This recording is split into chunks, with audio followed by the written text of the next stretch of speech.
Le cavalier blanc et la pièce 1. Attaque à la découverte. Aux échecs, une attaque à la découverte est une menace indirecte sur une pièce adverse. Le cavalier blanc est la pièce masquant l'attaque du roi noir par la tour blanche. Lorsque le cavalier blanc se déplacera, il réalisera alors la découverte. Cette manœuvre met en jeu au minimum 3 pièces de l'échiquier, la pièce attaquée, la pièce attaquante et la pièce masquante qui appartient au camp attaquant. Lorsque cette dernière bouge, elle rend effective l'attaque. L'attaque à la découverte permet ainsi à la pièce masquante de réaliser une menace annexe ailleurs. Sur l'échiquier, elle peut donc se révéler être un excellent coup tactique visant à attaquer 2 pièces simultanément, sans possibilité pour l'adversaire de préserver les deux, à l'instar de la fourchette. On parle alors de batterie, où la combinaison des 2 pièces permet le gain matériel. L'échec à la découverte survient quand la pièce attaquée est le roi adversaire. L'échec double est un échec à la découverte dans lequel le roi adverse est attaqué à la fois par la pièce attaquante et la pièce qui se déplace. Un échec double impose un coup de roi à l'adversaire. Dans la mesure où il n'est pas possible de capturer simultanément les 2 pièces adverses, ni d'interposer 2 pièces pour contrer les 2 attaques. 2. Batterie. Une batterie aux échecs désigne l'utilisation coordonnée de 2 pièces de marches différentes ou identiques, le départ de la pièce avant, masquante, découvrant une attaque de la pièce arrière. Une attaque à la découverte résulte obligatoirement d'une batterie. Certaines batteries sont réputées particulièrement efficaces, par exemple le duo dame, pièce arrière, et cavalier, pièce avant qui combine la marche de toutes les pièces, ou bien les 2 tours alignées. On parle alors de doublement des tours. 3. Clouage. Aux échecs, le clouage est une situation dans laquelle une pièce menacée ne peut pas se déplacer sans exposer une pièce de plus grande valeur à une capture. Clouer est l'action d'attaquer une pièce adverse de façon à créer un clouage. La pièce directement attaquée est dite clouée. Si le déplacement de la pièce clouée aboutissait à exposer son roi à un échec, alors ce coup est interdit par les règles du jeu et on parle de clouage absolu. Dans les autres cas, le clouage est relatif. Pour qu'un clouage ait lieu, il faut que la pièce attaquante, la pièce clouée, celle qu'elle protège, la pièce de l'arrière selon Aaron Nimzowitsch, se trouve sur une même rangée, colonne ou diagonale. 1. Aaron Nimzowitsch fait aussi une différence entre clouage total où la pièce clouée ne peut absolument pas bouger, et clouage partiel ou semi-clouage. Dans ce dernier cas, la pièce dispose de quelques cases pour se déplacer sans exposer la pièce de l'arrière. La protection qu'offre une pièce clouée en soutenant une autre pièce est imaginaire. 1. Il est ainsi possible, sans risque, à un joueur de mettre ses pièces et ses pions en prise par rapport à une pièce clouée puisqu'elle ne les attaque pas réellement. 1. Utilisation stratégique et tactique du clouage. Le plus souvent, un clouage n'arrive que dans les moments tactiques, par exemple lorsqu'une ou plusieurs pièces font des attaques successives sur une autre. 1. Néanmoins, un clouage qui est préparé peut influencer l'ensemble d'une partie. 1. Un clouage qui n'arrive que par moment ou même la simple menace d'un clouage peuvent suffire à provoquer chez l'adversaire des coups faibles. 1. Il est souvent fructueux de chercher à gagner la pièce clouée. En effet, son immobilité tend à en faire une faiblesse. 1. Le plan pour gagner cette pièce est de l'attaquer, de manière classique, c'est-à-dire en essayant d'avoir plus d'attaque que de défense sur la pièce. 1.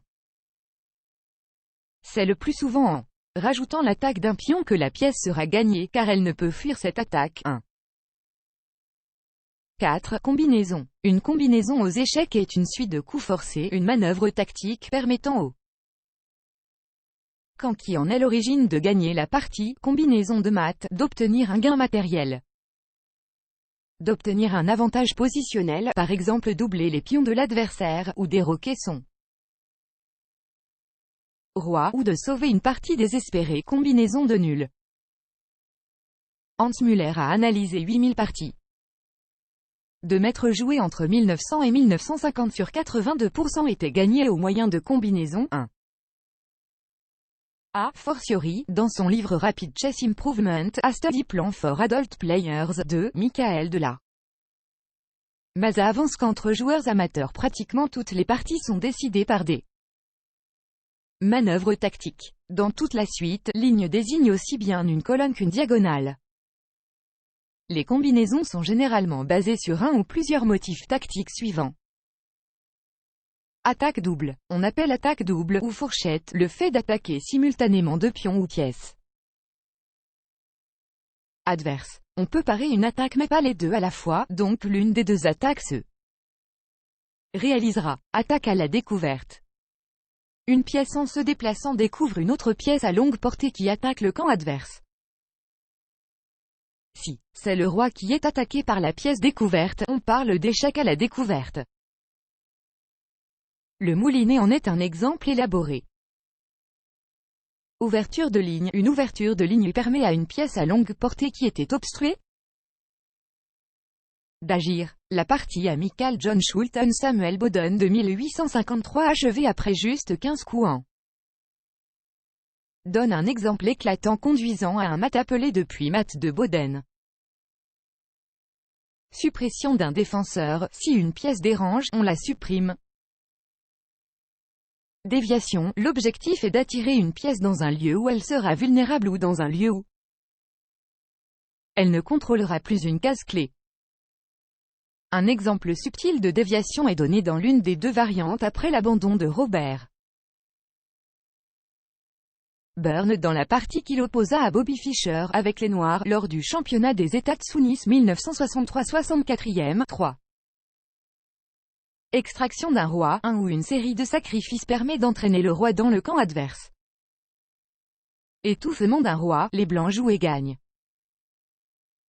Un roi trop bien entouré peut être maté par un cavalier adverse. Combinaison de nuls. Il est possible de sauver une partie grâce aux pattes, à l'échec perpétuel.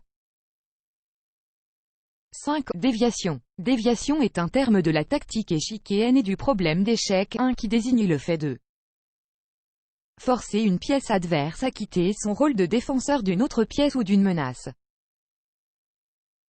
6. Enfilade. Aux échecs, une enfilade est une manœuvre tactique qui consiste en l'attaque de deux pièces sur la même ligne, similaire à un clouage, elle est parfois qualifiée de clouage inversé. La différence réside dans le fait que dans l'enfilade, c'est la pièce de plus grande valeur qui est exposée directement à l'attaque, et l'adversaire est contraint de la déplacer, exposant une autre pièce moins précieuse qui peut alors être capturée. Seules les pièces à longue portée, la dame, la tour, et le fou, peuvent être utilisées pour une enfilade. Comme l'enfilade est une attaque directe sur la pièce la plus précieuse, elle est généralement une tactique plus efficace que le clouage. La victime d'une enfilade ne peut souvent pas éviter la perte de matériel, bien qu'un Zwischenzug soit parfois possible, ou qu'une autre pièce puisse interposer. La question est de savoir quel matériel sera perdu. L'enfilade est un thème plus rare que le clouage en pratique, mais quand elle survient, elle est souvent décisive. 7. Fourchette. Aux échecs, une fourchette est un coup tactique qui attaque deux pièces adverses ou plus à la fois. Ceci afin d'obtenir un avantage matériel. En effet, l'adversaire ne pouvant protéger qu'une seule des deux pièces attaquées, l'autre sera perdue. On parle d'une pièce faisant une fourchette et de pièces prises en fourchette. Type de fourchetel blanc viennent de jouer CB6+, qui attaque à la fois le roi et la tour noire. L'échec au roi doit obligatoirement être paré, une fois le roi déplacé les blancs capturent la tour et gagnent la partie. On peut distinguer les types de fourchettes d'après le type de la pièce attaquante. Par exemple, dans « Une fourchette de cavalier », c'est un cavalier qui attaque en général deux pièces adverses en même temps. Tous les types de pièces, y compris le roi, sont susceptibles de faire une fourchette, avec cette réserve qu'un roi ne peut pas prendre en fourchette une pièce qui le menacerait car il est interdit de se mettre en échec. N'importe quel type de pièces peuvent être pris en fourchette. Le cavalier est souvent utilisé pour les fourchettes et il est le plus redoutable car aucune des pièces menacées ne peut le prendre, sauf si c'est un autre cavalier auquel cas la fourchette n'est en général pas effective. Les pions sont également souvent utilisés pour prendre en fourchette des pièces adverses. En avançant, un pion peut attaquer deux pièces en diagonale, vers la gauche et vers la droite. Dans l'en-diagramme, les noirs avec une tour de moins semblent perdus. Toutefois ils jouent un B3 B2, le pion noir descend sur le diagramme, qui fait une fourchette entre les deux tours blanches et en capture une. Quoi qu'il arrive, la partie est ensuite nulle. Le terme de fourchette royale est quelquefois utilisé pour désigner la situation où le roi et la dame sont pris en fourchette, qui résulte généralement en une perte de la dame. Les fourchettes montrées ci-dessus sont triviales et ne pourraient survenir de façon directe qu'avec des joueurs débutants. Cependant elles peuvent être combinées avec d'autres éléments tactiques et survenir au terme de combinaisons de plusieurs coups. Elles sont alors tout aussi dévastatrices dans les parties entre joueurs de fort niveau. Exemple dans une partie réelle. Les noirs jouent et gagnent, solution ci-dessus. La position suivante est issue de la première ronde du championnat du monde de la Fédération internationale des échecs 2004 entre Mohamed Tissiré et Alexei Breyev après le 33e coup dé blanc. Après 33. CF2 plus 34, RG1, le seul coup légal, 34. CD3 et les blancs abandonnent. Dans la position finale, le cavalier noir attaque à la fois la dame et la tour blanche, si bien qu'après que la dame se sera déplacée, les blancs perdront la qualité, une tour contre une pièce mineure. Ces coups sont donnés en notation algébrique. Voir aussi, 8, matal étouffé. Aux échecs, un matal étouffé est un schéma de mat donné par un cavalier, dans lequel le roi n'a aucune case de fuite, car il est entouré, ou étouffé, par ses propres pièces. Ce mat a généralement lieu dans un coin de l'échiquier, car le roi a alors seulement 3 cases libres où se déplacer. La forme la plus commune du matal étouffé est représentée dans le diagramme de droite. Le cavalier en F7 met le roi en échec. Celui-ci n'a pas de case de fuite car il est entouré par ses propres pièces, la tour en G8 et les pions en G7 et H7. De même, par un effet miroir, les blancs peuvent être matés avec le roi en H1 et le cavalier en F2. Des positions similaires sont plus rares. Sur l'aile dame A1 pour le roi blanc, A8 pour le roi noir, le grand roc étant moins fréquent que le petit. Pour effectuer un matal étouffé, il est en général nécessaire de sacrifier du matériel, des pièces pour faire en sorte d'enfermer le roi adverse avec ses propres pièces. Toutefois, il peut arriver que le roi soit déjà enfermé par ses propres pièces. 9. Mat du couloir. Le mat du couloir est dans le jeu d'échecs, un mat donné par une dame ou une tour sur la dernière rangée, la 8e avec les blancs, ou la première avec les noirs. Le roi, qui a déjà effectué le roc, est alors bloqué par ses propres pièces, en général des pions, et ne peut pas s'enfuir sur la rangée du dessus. Ce type de mat arrive souvent lors des matchs entre joueurs de faible niveau, car ceux-ci n'anticipent pas le départ des pièces de la première rangée, donc la dernière pour l'adversaire, alors qu'une dame ou une tour peut atteindre cette rangée. Dans des matchs entre joueurs aguerris, il est très rare. C'est surtout la menace de ce type de mat qui est utilisé afin d'obtenir un avantage ailleurs, soit en gagnant une pièce, soit en améliorant la position, soit encore en détruisant la position de l'adversaire. Les menaces de mat du couloir peuvent être anticipées en avançant un des pions du roc, un des pions adjacent au roi une fois qu'il a fait son roc, mais, d'après une règle générale aux échecs, les pions ne doivent être déplacés qu'en cas de nécessité. Les coups de pion peuvent en effet affaiblir la position en créant des ouvertures exploitables pour l'adversaire, mais ils peuvent aussi être une perte de temps. 10. Moulinet. Le moulinet, ou la moulinette, est une manœuvre tactique aux échecs dans laquelle une série d'attaques à la découverte, généralement commises à l'aide d'un fouet et d'une tour, permet un gain de matériel parfois très important. Un exemple célèbre de cette manœuvre a été joué par Carlos Thor contre l'ancien champion du monde Emmanuel Lasker au tournoi de Moscou en 1925.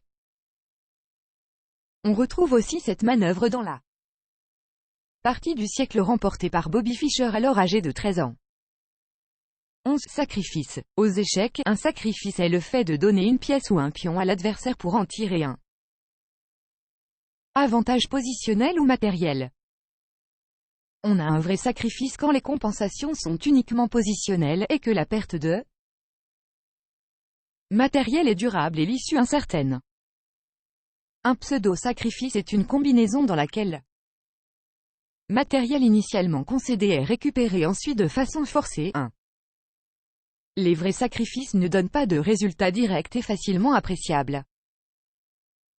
On peut obtenir des compensations pour le matériel sacrifié, mais même après quelques coups, il n'est généralement pas évident que les chances de victoire ont été influencées positivement par le sacrifice. Les vrais sacrifices sont aussi appelés sacrifices spéculatifs ou sacrifices positionnels. On peut encore classer les sacrifices selon le type d'avantage recherché. Le pseudo-sacrifice. Le but du pseudo-sacrifice est de donner l'échec et mat. Le but du pseudo-sacrifice est souvent de mater le roi adverse. Le mat étant le but du jeu, la perte de matériel importe peu si le mat suit. Les sacrifices menant au mat font généralement partie de suites de coups forcés avec des échecs qui réduisent les possibilités de l'adversaire d'éviter la défaite. À l'inverse, le sacrifice peut s'inscrire dans une combinaison qui mène au pat ou à l'échec perpétuel, ou à la formation d'une forteresse, ou de forcer la nulle d'une autre façon, ou encore d'éviter une perte de matériel encore plus grande. Le gain matériel. Un sacrifice peut être le début d'une combinaison qui mène à la récupération ultérieure du matériel sacrifié, voire de plus de matériel que celui qui a été investi dans le sacrifice. Un cas particulier est le sacrifice qui aboutit à la promotion d'un pion. La simplification. Même si le sacrifice conduit à une réduction immédiate du matériel, un joueur qui a déjà un avantage matériel peut décider de restituer cet avantage en totalité ou en partie pour aboutir à une position où le chemin de la victoire est plus facile. On peut encore sous-catégoriser en fonction du mécanisme qui est à la base de son fonctionnement. Bien que quelques types de sacrifices entrent dans plusieurs catégories. 3. Le sacrifice de déviation. Le but est de soustraire une pièce adverse à une case où elle joue un rôle particulier, par exemple, bloquer le chemin à une ou plusieurs de nos pièces le long d'une rangée ou d'une colonne. Le sacrifice de destruction. Le but est de supprimer une pièce adverse dont la valeur est théoriquement inférieure, mais dont le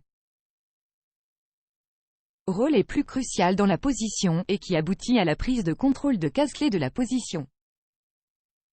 Le sacrifice d'attraction. Similaire à la déviation, mais le but est ici de déplacer une pièce vers une case de moindre importance plutôt que de la déplacer d'une case importante. Le sacrifice d'évacuation. Le but est d'évacuer la case initiale de la pièce sacrifiée pour l'occuper avec une autre pièce. Le sacrifice pour le tempo. Le joueur qui sacrifie n'empêche pas son adversaire de gagner du matériel parce qu'il poursuit un but plus important, pendant que l'adversaire perd un temps à capturer sa ou ses comme une attaque contre le roi adverse ou le fait de mener un pion à dame, la promotion. Dans certaines positions, ce sacrifice peut remplacer une triangulation. Le sacrifice suicide. Le joueur cherche à se débarrasser de ses pièces pour aboutir au patte I.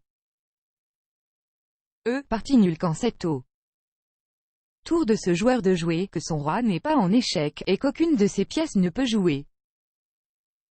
On peut classer les vrais sacrifices de la façon suivante. L'attaque contre le roi. Un joueur peut sacrifier une pièce ou un pion pour ouvrir des lignes à proximité du roi adverse pour obtenir un avantage d'espace à l'aile roi, pour détruire ou endommager les pions qui abritent le roi, ou pour garder le roi adverse au centre. Cependant, le chemin vers le mat peut rester obscur ou ne pas exister. Si l'adversaire parvient à repousser l'attaque tout en conservant le matériel, il gagnera souvent la partie. Le sacrifice grec FXH7+, en est un exemple. Le développement. Il est courant de donner un pion dans l'ouverture pour accélérer le développement, l'activation des pièces. Les gambis entrent dans cette catégorie. Le matériel sacrifié pour le développement est souvent restitué par l'adversaire pour éviter que l'avantage de développement ne se transforme en menace plus sérieuse, comme une attaque sur l'aile roi. Stratégique ou positionnel. De façon générale, tous les vrais sacrifices ont pour but d'obtenir un avantage positionnel. Cependant, il existe des sacrifices dont la compensation ne consiste qu'en l'ouverture d'une diagonale ou d'une colonne, ou en la création d'une faiblesse dans le camp adverse, et pour lesquels il n'y a aucune certitude de transformation en avantage tangible. Ce sont les sacrifices les plus difficiles parce qu'ils impliquent une profonde compréhension stratégique de la position. On peut aussi distinguer les sacrifices forcés des non forcés. Les premiers ne laissent pas d'autres option à l'adversaire que la prise du matériel offert, car les autres choix laisseraient avec un désavantage matériel sans compensation.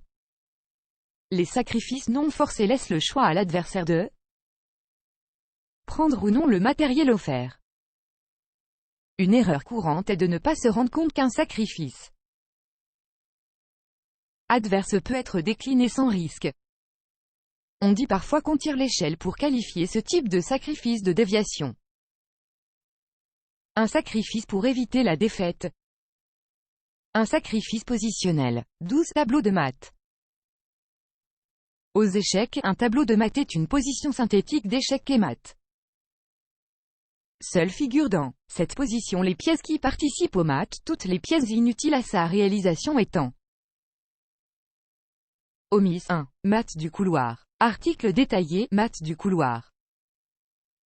Le mat du couloir est un mat donné par une dame ou une tour sur la dernière rangée, la 8e. Avec les blancs, ou la première avec les noirs. Le roi, qui a déjà effectué le roc, est alors bloqué par ses propres pièces, en général des pions, et ne peut pas s'enfuir sur la rangée du dessus. Baiser de la mort. Le baiser de la mort, ou mat de la reine, est l'un des mets les plus simples à mettre en œuvre, puisqu'il utilise la puissance de la dame, protégée par une autre pièce, pour interdire toutes les issues du roi adverse. Mat à l'étouffée.